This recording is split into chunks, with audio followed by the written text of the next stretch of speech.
తెలుగుదేశంపై విరుచుకుపడే fire brand leaders Vallabhaneni Vamsi, Kodali నానిలకు నెల్లూరులో అనిల్ కుమార్ కు టికెట్ దక్కదని విస్తృత ప్రచారం జరుగుతోంది.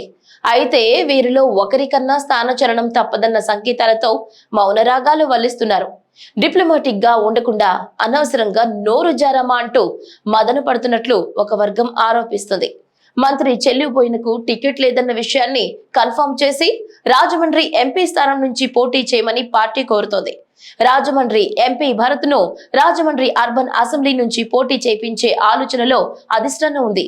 ఇలా ఎంపీలను ఎమ్మెల్యేలుగా, ఎమ్మెల్యేలు ఎంపీ స్థానాలకు మార్చడానికి సన్నాహాలు జరుగుతున్నాయి. కోనసీమ నుంచి మంత్రి విశ్వరూప్ ను పక్కన పెట్టి ఆయన కుమారుడికి విశాఖ జిల్లా పాయకరావుపేట సీటు కేటాయించే అవకాశాన్ని పరిశీలిస్తున్నారు. రాయలసీమలోనూ పుకార్లు తగ్గేటట్లు లేదు.